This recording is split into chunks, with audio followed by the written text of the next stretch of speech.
બધી વસ્તુઓ આપણને સામનો કરવો પડે છે। ભારતની અંદર 1848માં મહિલાઓને ભણવાનો પણ અધિકાર નહોતો।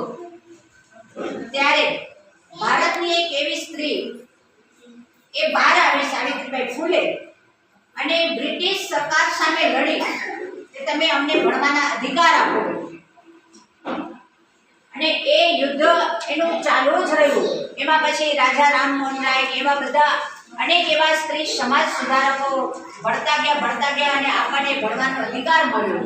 હવે જ્યારે આપણને આ ભણવાનો અધિકાર મળ્યો છે તો પહેલો તો હું એ વસ્તુ પર ધ્યાન આપીશ કે તમે કદાચ દીકરાને નહીં ભણાવો તો ચાલશે, ભણવું એના માટે પણ જરૂરી છે, પણ તમે દીકરીને ભણાવો।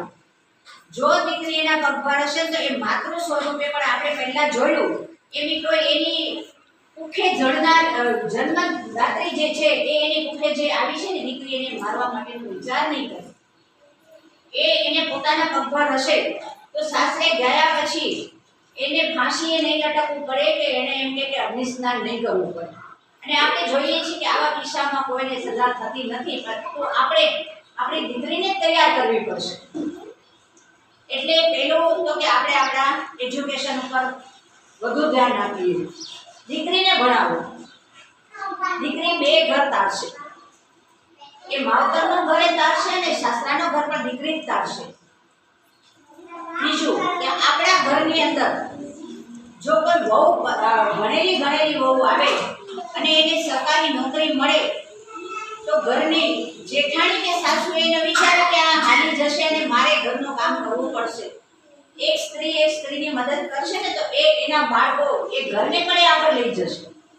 એ નોકરી કરવા જશે તો ઘરને આર્થિક મદદ કરશે, બાળકોને ઉછેરી આવશે। એ બહાર જઈને કાંઈ શીખશે તો એ ઘરમાં જ આપવાની છે, કારણ કે સ્ત્રી એ નદી સ્વરૂપા છે। અને આપણે ભારતીય સંસ્કૃતિ આપણે આપણી નદીનું પૂજન કરીએ છીએ। એ પોતે બધું લઈ પોતા માટે કાંઈ નહીં લઈ જાય, એ તો જ્યાંથી પસાર થશે ને એને પણ એ તારતી જશે, એનો પણ એ આર્થિક ઉદ્ધાર કરશે, ધાર્મિક ઉદ્ધાર કરશે।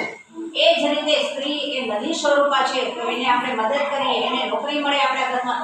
દીકરી હોય તો પણ શું થયું, એને તમે મદદ કરો કે ના તું જા, અમે બેઠા છીએ તારી સાથે। સમાજ જો તને ટોચશે ને તો અમે બેઠા છીએ।